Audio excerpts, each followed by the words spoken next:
to me, is a step in the right direction.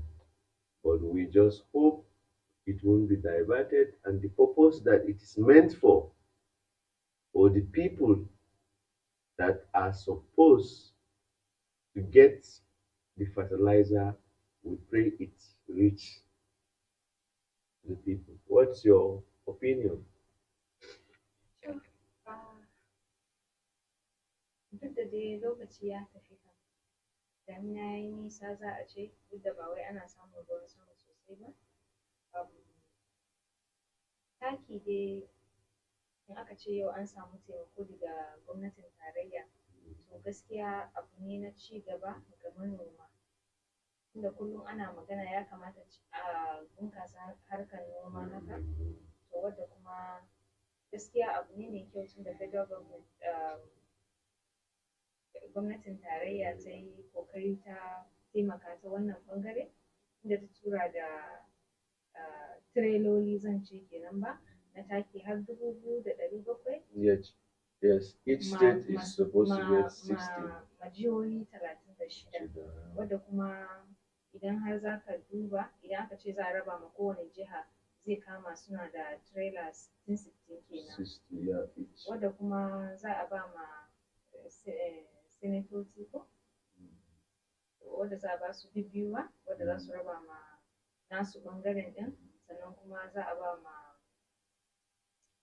house of reps wannan ne zan saka shi ne Members, House of Representatives, membobin three. to wadda za a ba su ɗaɗɗaya to kaga sauran kuma zai zamanto guda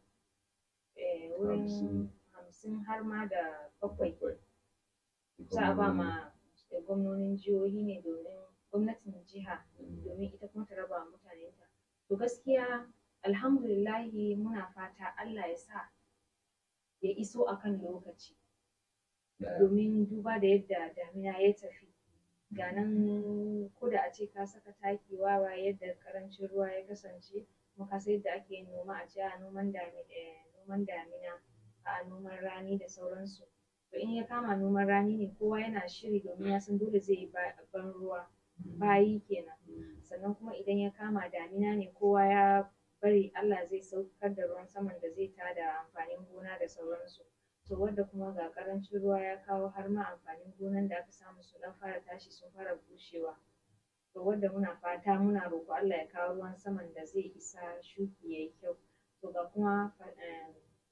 ga taki wadda aka turo wadda ko da cike arrangement din yadda za a turo da shi din ne yasa ya dan yi delay kafin nan aka bada muna fata ya iso akan lokaci kafin a ce ai lokacin sa taki ya kure sannan kuma kana muna fata idan aka turo ya iso kan lokaci Allah ya sa a raba ma waɗanda ya dace a raba ma shi ma akan lokaci domin a baya mun ga abubuwan da ya faru ko ba haka ba wasu ma ba manoma ba amma sun samu taki su je su sayar da shi su yi amfani da kuɗin wannan kuma tallafi ne wanda gwamnatin tarayya ta yi ƙoƙarin ganin cewa ta tallafa wa manoma na cikin na ƙasa Najeriya gabaki ɗaya wadda muna fata cewa yau idan an kawo shi a raba ma waɗanda ya dace ba waɗanda bai dace ba kana kuma Allah ya sa manoman in sun samu su yi amfani da shi ta yadda ya dace yadda kuma na san cewa saboda walwalan mu ne gabaki ɗaya domin aka ce manomi ai ba wai kana yi ma gwamnati noma ba ne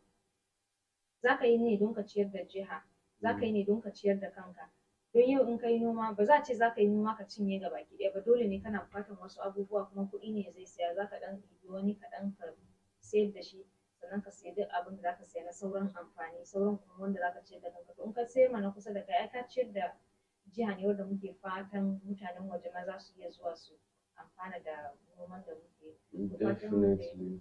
Allah ya sa dai abubuwan su isan ma waɗanda ya dace sannan su shiga hannu mai kyau tunda daman yawanci idan aka naɗa mukarrabai kaga duk wani mukamin da ake bayarwa waɗanda suke wakiltan mu ne a gaba inda ba za mu iya zuwa ba sai su wakilce mu gurin isar mana da kukan mu da kuma karɓan abubuwan da muka samu wurin kawowa su zo su kawo mana to Allah ya sa ya shiga hannu mai kyau kana kuma raba mana ba wai ya zamanto cewa mutane sun samu sannan a yi sama da faɗi da shi ba kamar yadda yake faruwa a baya ga abubuwan da ya faru a kan palliative wasu abubuwa dai da dama ga su nan wanda mun sani mu dai kawai roƙo muke yi duk wanda aka ɗauki amanar nan aka ba mu domin ya ba wa jama'a yana da kyau a ce ya aikata wannan abu saboda me saboda yanzu duk abin da ka aikata ai daga duniya ne kake ganin sakamako ba ma sai an je can ba kana kuma ga na can yana jiran ka don duk yau in aka ce ka ɗauki abun da ba naka ba halaliyanka ba ya zama haram a gare ka idan ka ci shi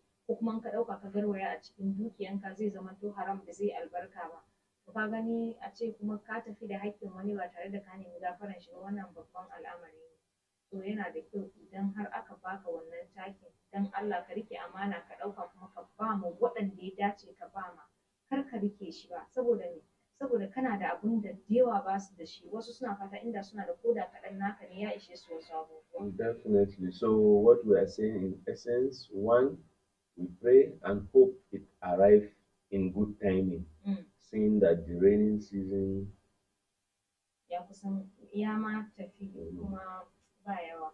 Okay. And please, as our representative, we're expecting, because definitely you and I cannot go to Abuja. So please, we're expecting. So also, you should reach out to your representative and we pray it arrives in good time. And please, farmers, let it be used for that purpose. Because there are instances where marketers are waiting. As it arrives, they want to pay, they want to get it. And in the end, they sell it at a higher price. We don't really have the full details. I don't know it's whether it will be distributed free or at maybe a subsidized rate. But however, an ce maka gwamnatin tarayya ta ba da abu domin a raba ma al'umma ko kuma domin a raba ma al'umma manoma hakan ya nuna cewa ta bayar ne domin tallafawa da zai zamanto da kuɗi ba sai dai ta wani ɓangaren za ka ga a ce an ba da abu kyauta ne free kenan to sai ka ga wasu suna saka nasu interest ɗin kwaɗayinsu a ciki wurin cewa to kafin in sa sunan ka fa sai ka bani wani abu kafin ka ankara ire-iren grants da aka dinga bayarwa a baya tallafi kenan. So why not we call on the government to monitor and evaluate. Let's see how the program go. Let there be monitors ensuring that these fertilizers that the federal government is sending to states, where the state government and the National Assembly members get to the people. And let's also evaluate what's the outcome after the farming season. To, inda za su yi hakan, da gaskiya abu ne na ci gaba kuma ina da tabbacin cewa idan har za su zo su duba su gani yaya aka yi da shi ɗin ya isa gurin waɗanda ya dace da za a yi haka gaskiya da za a yi abu mai kyau kuma ina da tabbacin cewa in dai an bi wannan hanya to kowa zai samu waɗanda suka ya dace su samu waɗannan takin ɗin za su same shi amma rashin bibiya shi yake kawo duk wasu taɓarɓarewan abubuwan da kake da yake taɓarɓarewa inda a ce ana sawa kamar yadda ake tura a ce a kai zaka zamanto supervisor a guri kaza a guri kaza muna da mutane enough wanda za su iya supervising yanzu ka duba ka gani duk dai za a zo in aka ce ta bangaren gwamnatin tarayya an samu wanda za su supervising su kalla an kai ma states din yadda ya dace to kaga wancan sako zai isa musu ko ba haka ba sannan daga baya kuma su gwamnoni na jihohi su kuma idan sun sa a raba su ma su naɗa nasu waɗanda za su bi diddigi su duba waɗannan tabbacin kaga kamar shi gwamnan jihar Taraba kam yana iya kokarin shi gaskiya don shi da kanshi ma yana zuwa ya duba ya gani aikin da yasa a yin nan ana yin shi. Oh, definitely we must commend the governor of Taraba State, His Excellency Dr. Abdulkadir. He monitors project personally himself. Last week there was a primary school he stopped by, checked on the student and the infrastructure there. So we must commend him and also we are also calling on him. Please, as these fertilizers arrive, he should ensure it gets the grassroots. To sannan kuma sauran gwamnonin jihohi su ma su yi koyi da irin haka gurin ganin cewa su ma suna bincikawa ba ma ka tura ba kaɗai kai ma akwai bukatan ka je da kanka ka duba ka gani aikin ya yiwu saboda ba kowa bane ya zama nagari kuma ba kowa bane ɓata gari mun sani. Speaking on, sorry to interject, speaking on the state governors, yesterday the Trade Union Congress of Nigeria are still insisting on the 250,000 minimum wage, while the federal government is saying it will be able to pay 62,000 naira, though the president has asked for more time for him to consult widely. But state governors are coming out blatantly to say some of the states they can't afford to pay the 62,000 naira. A sittin da biyu ma, Yes. ba ma a kai shi da 250 ɗin ba ma. While the TUC are still insisting that the minimum wage should be 250. Well, seeing the cost of things, the price of commodities in the market, 62,000 naira. Will it get a bag of rice, bag of meat, and other commodities? People have bills to pay. Electricity bills are there. School fees are there. You have dependent because of the unemployment rate. Definitely, every worker have dependents. Some two, three, you can mention. There are medical bills to pay. So, will 62,000 naira be enough? To, ana cikin wani yanayi fa, kowa yana faɗan abin da zai iya ne, kowa yana iya faɗan buƙatar shi ne. So suna insisting cewa mafi ƙarancin albashi ya kasance 250,000, duba da yadda rayuwa ya yi tsada, ko ba haka ba, na yanayin kayayyakin abinci, bari a yi maganar kayan sawa, wancan minor ne. So su kuma kaga shugaban ƙasa Bola Ahmed Tinubu ya yi nazari mai kyau, domin ba wai a ce ga bukata kawai a karɓe shi lokaci guda ba, dole ne da ya kamata a zauna a yi tunani, idan mun karɓa za mu iya gudanarwa, ok ni ne zan gudanar, akwai waɗanda suke da alhakin gudanarwa, sai na zauna da su tukunna in ji ta bakin su za su iya ko ba za su iya ba, shine abin da ya yi. Ko da ya kira ya yi magana, shi ya yi magana akan 62,000 ba, ko za su iya biya. Wasu gwamnonin fa sun amince za su iya biya saboda za su iya, wasu kuma sun ce ba za ma su iya biyan 62,000 ba, ballantana a kai ga yadda su kuma suke insisting abin na kwadago suke insisting cewa sai 250,000. Don Allah, 62,000 ba zai wadatar da ma'aikaci ba, ba a ma maganan wayanda ba sa aiki. 62,000 quietly sure ba zai wadatar da ma'aikaci ba, amma kuma in a ce duk gaba ɗaya za su amsa cewa za su bada da ma ɗan sauki, 62,000 ba zai siya maka buhun masara ba. But on the other side, let's be realistic. You know, the minimum wage at the moment is 30,000. It will Ai ba kowa surprise you ke to biya know ba. that some states have not implemented the wage. So if we are now saying 62, and now the trade union congress are still insisting on 250,000 naira, how do we go? Where do we go from here? Of a truth, some states, looking at their IGR, that's the revenue they generate from the state, and the fact the money coming from the federation account, they won't be able to pay. And also, how many persons are on the payroll of the government? We're about 250 million persons. And I don't think the both public and civil servant were up to 5 million. So what will be the impact? Or are we supposed to take all the money in paying salaries and wages of civil servant and Sai a bar public wasu servant? ayyukan cikin gari da baki What ɗaya ba. about infrastructure, education, and the rest of it? So To kaga, let's have a balance. To me, I feel every state governor should sit with the Labour Congress, that's the state chapter at state level, discuss. Okay, yeah, things are high, prices of commodities are high, but we can't afford to pay what so amount. This is what I can afford to pay. Then the government also, since basically what's leading to this back and forth, it's prices of commodities. Okay, the government can now provide something like a palliative market where workers and other persons can get things at a subsidized rate.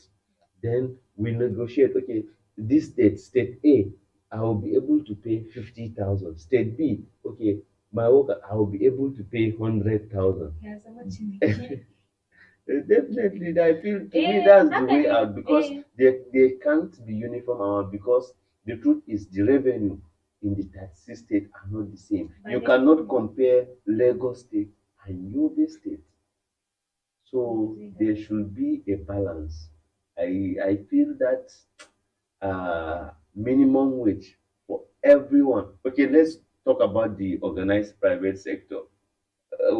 Will every private company be able to pay its employee minimum 62,000 or the 250? bisa ga yanayin kuɗin da ke shiga ne ai. Shi ne kuma yake a jihohi gabaki ɗaya. Yaya ne yanayin kuɗin shiga yake kasancewa? Sannan kuma wani abubuwa kuke wadda ke samar ma jihar ku kuɗaɗe? Idan har kuɗaɗen suna zuwa nawa ne? Zai kai a iya cirewa a ringa bayarwa sannan kuma ana wasu abubuwan da ya dace? Kamar yadda ko ina ana faɗa ya kamata a mai da hankali kan harkan tsaro wadda kuma a harkan tsaro akwai abubuwan da su ma suke bukata. Su ce suna bukatan a'a motoci, suna bukatan makamai, kayayyakin aiki da dai sauransu. Ɗaya kenan a zuwa sake cewa to harkar noma fa suna bukatan su ma taimako ko kuma suna bukatan wani abun da zai bunkasa su. Sannan shi kuma me da me ake bukata a ce ana bukatan iri, ana bukatan su taki, ana bukatan wawa duka waɗannan a su tractors da dai sauransu. A sake a dawo a ce to harkan ilimi shi ma kuma yana bukatan wasu abubuwa. Me ake bukata? Ana bukatan malamai a makaranta za a biya su kuɗin albashi.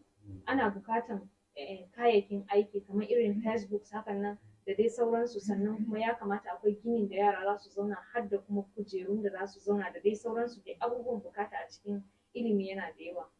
To kaga gara ɓangaren mu zan ce akwai dai wasu states da an ci gaba ɗin kamar yadda mu mun ɗan samu ci gaba. Ko ce mun samu ci gaba ta hanyar me? Ta hanyoyi daban-daban. Yanzu kamar ilimi kyauta da aka introducing ɗin shi a Taraba State a nan. In dai yaro yana makarantar primary, secondary school, in dai na gwamnati ne ba kai ka ce za ka kai yaron ka private school ba, to ilimin fa kyauta ne. Definitely, that's very, very commendable. Sannan kuma ana karatu. Sorry to interject. Yesterday, the Commissioner of Education in the state suspended about 5 to 7 principals. She was insisting that free is free, that the government of Taraba State has declared education, primary, secondary school, free, and it's totally, absolutely free. To ka gani zai zamanto suna karɓan wasu kuɗaɗe ne, ko ba haka ba? Yanzu ka duba ka gani. A da idan aka ce makaranta idan za ka calculating nawa za ka kashe a kan ɗan makaranta ba kaɗan ba ne. Sannan a sake dawowa kan idan yaronka ya kare makaranta zai yi waye, nawa ne kuɗin waye? Nawa ne waye duk ire-iren waɗannan abubuwa kafin na result ya zo ya fita yaro ya karɓa. Sai ya zamana idan za ka tafi makaranta gaba da secondary ma, that's a higher institution, to shi ɗin ma kuma kuɗin ɗin daban ne. To yanzu kuma still a kai mun sake samun wani ragi wadda kuma kusan rabi kuɗin makaranta in dai na gaba da secondary school ne an cire shi rabi gaba ɗaya. Sai dai ka biya ragi, kaga rabi, kaga an samu ci gaba sosai. Karatu zai zo da sauƙi. Definitely. Honestly, we have to commend the governor and the government of Taraba State. It's a step in the right direction, most especially at this time that things are very difficult for the common man. At least taking off the burden of fees, the books, and other stuff in school. At least the money in the hands of the parents can be channeled towards other things. And I'm calling on other subnational, other state governors to emulate this. People are going through a lot this time. These are really trying times. The prices of things have gone high. So money should be injected at least the way the state government has injected money in education and has declared emergency and education free. So at least one, we will have more enrollment, less children on the streets, and monies will be available in the hands of parents and guardians to do other things. To, kaga tunda ilimi ya zamanto mana kyauta a nan, sannan kuma ya zamana cewa gwamnatin tarayya ta duba ajiya. Abun farin ciki ne sosai a ce an cire ma duk masu shigo da kayan abinci ko kuma kayayyaki haraji da suke biya kafin su shigo da shi Najeriya. Kaga ai ba karamin abu da muna sa ran cewa kayayyaki za su yi sauki sosai. Absolutely awesome. To in dai har aka ce yanzu waɗannan steps ne, Measures and policies. hanya ne wadda aka ɗauko domin gyara da kuma rage wahalhalun da aka shiga ciki. Sannan yanzu kuma kaji an sake kuma an ba da trucks na taki wadda za a shigo da shi. Definitely, yesterday I told you I'm an optimist. Things will get better. And with these measures, these policies that the government at the center and at the state level are coming up with, we hope it's keep on and the implementation should be followed up. It should be evaluated. It should be monitored. Things will definitely get better. To kaga kungiyan kwadago mun sani suna fighting rights namu na ma'aikata don ganin cewa ana biyan mu yadda ya dace kuma yadda za mu iya mu yi amfani da shi cikin yadda komai zai zamanto mana dai da sauki ko ba haka ba. Amma kuma ta wani ɓangare ya kamata su ƙara dubawa. Yau idan aka ce an insisting cewa mafi ƙarancin albashi ya zamanto 250. 250 zai yi wahala, amma kuma a duk lokacin da za a fitar da abu, a fitar da abun da zai zamanto cewa zai samu karɓuwa, ba wai a yi shi a zo kuma a sake a wucar da shi ba. Will it be sustainable? An zo an yi insisting a baya cewa mafi ƙarancin albashi ya kai 18,000. Aka da aka sake karawa ya kai 30,000. 18,000 kusan nan ne fa wasu a wasu jihohi suka fara karɓan albashi na 18,000. Har yanzu kuma akwai wasu jihohi da ba su fara biyan 30,000 ba. Sannan idan aka sake ka ce lallai sai 250, wayanda suka karɓi 18 bai jima ba, wayanda suke karɓan 30 ba duka gaba ɗaya jihohi ba. A 62,000 ma wasu suna cewa ba za su iya ba. Sannan kuma kungiyar kwadago na insisting cewa kuɗin ya zamanto 250. Hakan ɗin ba zan ce ba mai yiwuwa ko kuma mene ba.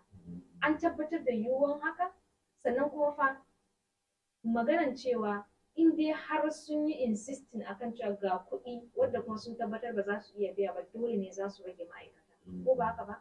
Idan an ce an rage yawan ma'aikata, don Allah an ƙara ci gaba ne a ƙasa ko kuma an ci baya. Maganan harkar tsaro da ake ƙoƙarin a kawo shi a kawar da ta'addanci, ba wani sabon abun za a sake tayarwa na ta'addanci ba. Domin wani in bai samu aikin yi ba, dole ne zai koma ya ce zai koma ruwa, ba ma ruwan ba, daman bai taɓa yi ba. Wani yana jan shi yana cewa ga harkar samun kuɗi zai shiga, wani kuma rashin aikin yi yasa ya kauce ma hanya, da aka sama mishi aikin sai ce to na tuba yanzu ba zan sake ba. Ya ci gaba da aiki, idan sunan shi ya zo a cikin list na waɗanda aka cire aiki, dole shi zai koma ruwa. So, in essence, there should be a balance. Gaskiya The trade union congress, the government, the organized labor, let there be a balance. Definitely, the things are not the way they used to be. There is hike in prices of almost everything. But let's be realistic. At least the leadership of the trade union congress are enlightened to like the income, the revenue that the country generates and what each state gets. Is 250,000 realistic? Will it be sustainable? For how long? So let there be a balance. In as much as we are in trying times, difficult moments, let there be a balance so that together we move forward as a country. Yesterday, some more agreements pop up again in the National Assembly, this time in the House of Representatives. In fact, the members are calling on the federal government to suspend the implementation of the agreement until all matters are around same-sex LGBT is resolved? Well, to me, they are the representatives of the people, and for them to call on the federal government to suspend the implementation. To me, I feel there should just be more sensitization on the issue because the Nigerian Bar Association came out to say, there's nothing LGBT about the agreement. So I feel the government have not sensitized the people enough, and the House of Reps as representatives of the people, maybe their constituents have been complaining, religious leaders here and there. So there should just be more sensitization. If you say this agreement is for the development, for the well-being and growth of the economy and the nation, sensitize the people. Let's know what are the contents, what are we going into. Let the average person should know this is Samoa agreement, this is what and what and what and what is involved. Ah, kamar yadda ka yi magana Mm, yanzu, kamar yadda ake ba da maganin rigakafin polio, ana samun yara ƙanana ne kawai ana ba su magani. Wasu yaran sai ya zamana lokacin da aka ba su magani daman lokacin da wani ciwo zai yi a jikinsu ne. Bayan an ba su magani sai zazzaɓi ya kama su da sauransu. Iyayen yara su fara me ake ɗiga ma 'ya'yanmu a baki. Wannan abu mai kyau ne ko mara kyau, ni fa ya sa yaro na rashin lafiya, ni fa ya sa yaro na kaza, kafin ka ankara kowa zai ɗauke shi a matsayin, kowa ya ɗauke shi ma kawai a matsayin abubuwan da ba, abun da ba mai kyau ba. A'a, wataƙila ana son a kashe mana yara ne, duka wasu suna da wannan tunani. Amma daga baya me aka yi? An yi sensitization ɗin,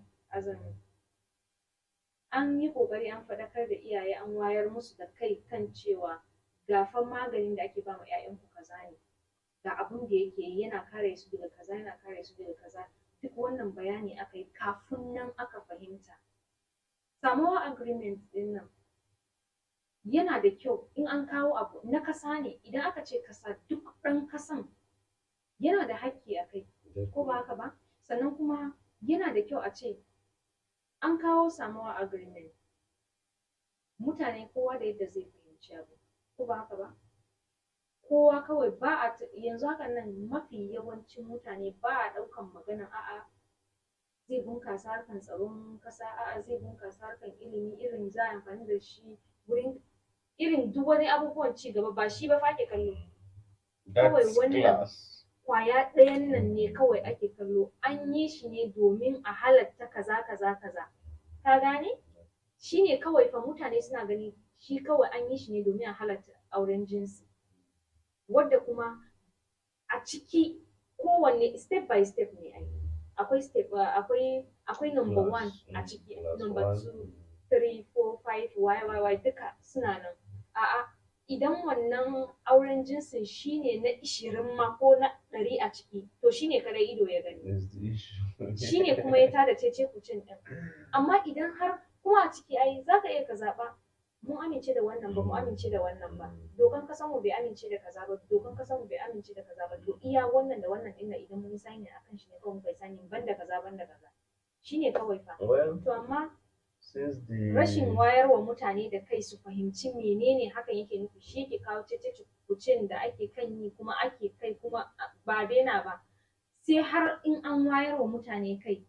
Muna da kafafen sada zumunta, a fita a wayarwa mutane da kai, ko ba haka ba? Shugabanninmu na gargajiya, shugabannin addini, dukka ɓangaren 'yan siyasa wawa duk idan aka all faɗa, stakeholders dukka should in just aka be haɗa, involved. to shi kenan kawai in an haɗa kowa da kowa, masu ruwa da tsaki, masu hannu da shuni, duk in aka haɗa aka ce to a wayarwa mutane kai. This is all about Samoa. Ga abun da yake nufi. To daga nan mutane za su fahimta, oh ashe ma abun da muke tunani ba shi bane, a to shi kenan ya kamata. Amma kuma ai abu kaza ɗin nan bai kamata ba, ya kamata a cire. To daga nan za a zo a zauna fa a cire abun da za a cire, don sai an yi tankaɗe da rairaya ake cewa, sai an yi shi kafin nan sai a duba abun da ya dace a yi shi, a bar wanda za a Definitely, bari. so the government should just do more of sensitization, involve all stakeholders, religious leaders, traditional rulers, everyone should be informed. Let's sensitize the people, let them know what this agreement entails, and I feel from there we can Komai zai move tafi. on. Well, There was protest yesterday, but we'll take a short break, and when we return, we'll discuss on that. Please stay with us. Haske maganin duhu.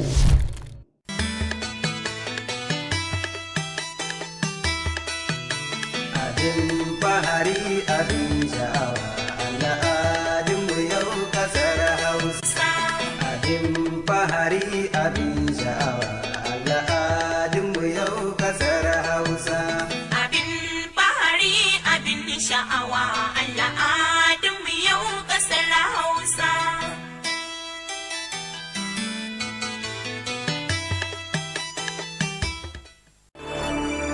Welcome back to the breakfast show. Farida, how are you? We're having a nice ride, I guess. Well, it's a funny one. Protest again. It's the right of the citizens to protest. The constitutions are really allowed that. But this time, from intellectuals, from the university community, that their salaries have been withheld, they've entered an agreement with the government, and the government implemented parts for the academic and the senior staff and the non-academic are yet to see anything. So in various states yesterday there was protests and the rest of it. So we just hope it won't escalate to a strike again because most times students that are supposed to spend 4 years for a degree end up spending more than that. So please we call on the government to please intervene. What's your take? Karatu dai abu ne mai kyau, wadda kuma masu karantarwa ba ƙaramin ƙoƙari ba. A kullum ni in aka zo ta ɓangare na, abin da nake faɗa ni ba zan iya karantarwa ba. Why?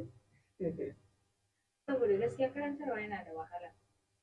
A yau za ka haɗu da yara daban-daban, ɗalibai daban-daban, kowa da irin halin shi. Za ka haɗu da wani gashi nan, wani gashi nan, wani mai hankali ne, wani gashi kai dai. Wadda kuma malamai da dama suna iya samun matsaloli da ɗalibansu, wani ma har ya kai da kisan kai. Kaga ɗalibai sun haɗa baki sun yi waye malami, sun daki malami sun yi waye. Ka gane ire-iren waɗannan abun. Sai wanda yake da zuciyan yaya ne zan kwatanta shi ne kafin nan zai karantarwa. Kuma gaskiya kamata a ce a girmama malaman makaranta ta hanyar me? Ta hanyar biyan su albashinsu yadda ya dace. Ni ta ɓangare na ma ina ga yana da kyau a ce har da wani karin allowance saboda babu wanda yake kokari sama da malami. Kusan yana ba da tarbiyya mai yawa daga iyaye fa sai shi. To haka kuma tun kama daga primary school. Because students spend more time in school. To za ka ga iyaye wasu in yayan suna taurin kai sai su je su faɗa wa malaman makaranta. To a ce iyayen da suka haifi ɗa ma suna zuwa gurin malamin makaranta kuma sai ka ga ya discipline nashi yadda za ka ga yaro ya ɗan koma daidai da dai sauransu hakan nan. To sannan a ce yau malamin da ke karantar da ɗanka a makaranta in ba a biya shi ba don Allah ta ya zai sa himma yadda zai karantar. Sannan daɗin daɗawa na karantar da kai duk da ba wai hakan yana faruwa ba ko ba haka ba. Kuma ta wani ɓangare fa yana faruwa. A ce ka zo makarantar gaba da secondary ina karantar da kai an rike min albashi na tsayin lokaci kuma sannan na dinga sa ku irin in karantar da ku yadda dace ku rike ku samu ilimin yadda ya kamata. Sannan kuma ku zo ku zana jarabawan ku ci ku tafi ku bar ni ina nan. Wannan ma ya zo kuma ba a biya na fa. Wani in ba mai zuciya mai kyau ba ya ringa rike ɗalibai suna dawowa makaranta. Kaga haka yana faruwa. So in essence, we should just hope that the government will look into it. It's actually not that noble, though it's their right to protest. Yesterday I saw lecturers holding placards, singing songs, and the rest of it. To a ce ɗalibi ya kamata ya kare makarantar shi. Yanzu ina sa ran cewa maybe next week zan rubuta exams ɗina na gama da makaranta. Ka san in makaranta ya kusan zuwa ƙarshe wani irin zaka ji kaman ka bari ne wani lokaci. To amma kana Allah Allah ka karasa sai zamana an ja ka har next year. To ka kalli wannan ma kusan ba adalci bane wa ɗalibin ma makaranta da ma shi malamin da ba a biya shi ba. Duka waɗannan abubuwan da ke tafiya tafiya bai dace ba. Ya kamata a ce dan Allah a dinga biyan su haƙƙinsu yadda ya dace saboda su yi aiki mai kyau. Sannan kuma muna roƙon gwamnati da ta shiga cikin al'amarin nan don Allah kar a bari har ma ya kai su ga tafiya ko yajin aiki domin zai affecting karatun wani ya zo da ƙarfin gwiwan ya yi karatu amma yanayin yadda ake tafiya strike yana kashe wa mutum jiki. A ce yanzu har ma an ba da daman za a ba da bashi na makaranta wadda yara za su yi karatu a makaranta sannan a ce ana tafiya yajin aiki haka kuma ai kaga kashe jiki kan ma iya kashe jiki. Well, we hope it will not degenerate to a full-blown strike. The government should please look into their concerns and find a way of resolving it so that students will continue with their academic pursuits. Speaking on academics, yesterday a leader came out publicly to say that the curriculum in Nigerian schools is outdated and is calling on youth to acquire practical skills or like practical skills that will sustain them after school and the rest of it. That the school curriculum is almost out of existence in the current world. Wato ya dan duba yanayin yadda zamanin yake ne ya sa ya yi maganan ɗin. Ta wani ɓangare gashi nan ta wani ɓangare gashi nan amma dai ba zan ce wani abu da shi irin yana da kyau aikin hannu na da kyau fa aikin hannu irin ya haɗu ta kowane ɓangare yanzu a ce bari ba da misali da College of Education akwai abubuwan da suke wadda suke koyar da aikin hannu in takaita maka har girki wanda ta zauna ke yar gata ce a gidan ku ba kya koyan girki wa kina ga kin primary kin gama secondary school ɗinki yanzu kin haye ba kya tunanin cewa za ki kare a gidan wani ki dafa mishi abinci ko kullum zai dinga tafiya restaurant yana cin abinci ne ban sani ba to sai zamana in kin tafi makaranta ki samu ana koyar da yadda ake yin abinci ma a gurin wadda kuma mata suna iyawa da kuma abubuwa daban-daban na aikin hannu to kaga aikin hannu yana da kyau a da ba zan manta ba kamar da aka fitar da wani program shofi wancan ba karamin taimakon matasa ya yi ba maza da mata idan a ce yanzu a makarantu ba kowa ba ne zai sa ran cewa in ya kare aikin shi ya samu takardan shi zai ce wai zai samu aiki ba youths namu na yanzu kowa yana da son jiki na yi karatu ina da digiri na yi karatu ina da masters PGD waye ina da shi ya kamata ce na zauna a office ne a AC kawai in dinga signing takardu ne ina waye yawanci burin matasa kenan amma aikin hannu ne yana da kyau ka sani cewa duk aikin da zaka samu yawanci kuɗin shigan ka fa a wata ne amma in aka ce aikin hannu ne kuɗin shiga ne na kowane rana kowane lokaci. Well, I was being careful not to mention the name of the person that made this comment yesterday. But actually, the person is a former governor. He was a leader. He had opportunities. So before we come out to make this statement, what have you done in your own capacity? What have you done in your own little way to improve, to ensure that youths are getting skills? Yes, most people might agree with you that the curriculum is outdated compared to other places. There's a computer science graduate that told me that he graduated without seeing a computer. So things are really actually so it's somehow really outdated. But so we are calling on school management and even the government, they should please look the other way. Because the entrepreneurship courses in school are not really, they don't even really go that deep. Yeah, because I can remember I did barbing and I saw the clip I want and the rest of it. So it's not really so we should focus more on the skills. Yeah, skills, practical skills. Aspects, yeah, practical skills. It will go a long way. Well, we'll be wrapping out for today. What's your final thoughts? Duba da dai yanayin lokaci ɗin kamar da muka yi magana daga farko maganan da yanzu muka yi gaskiya yana da kyau, aikin hannu yana da kyau idan za mu samu manyan mu ba sai gwamnati ba, masu hannu da shuni a shigo a fitar da ɓangare daban-daban na koyon sana'o'in hannu wanda matasa za su iya yi. Wannan zai taimake su a rayuwarsu don da yawa sun dogara da takarda, ina ga ko kuɗin auren ma ba su da shi, sun kare dai gashi nan gashi nan gashi nan. Sannan kuma a gaba gaskiya yana da kyau a ce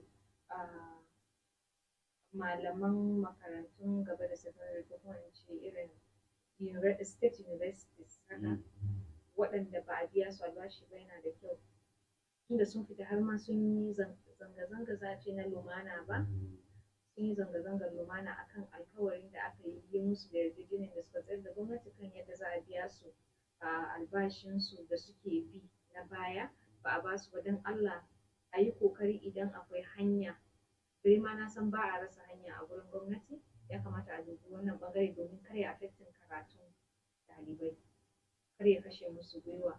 Da kuma maganan minimum wage da ake magana, mafi karancin albashi kenan, don Allah yana da kyau a zauna tsakanin gwamnati da kuma kungiyar kwadago a tsaida magana mai kyau wadda za a iya yi ba cuta ba cutarwa, ba wai a biya kuɗi wa mutane sannan ya zamanto ƙasa na lalacewa babu na gyara ba, duka ire-iren waɗannan abubuwa. To ina ga zan tsaya da wannan, idan har aka bi abubuwan da ya dace komai zai kyau insha Allah.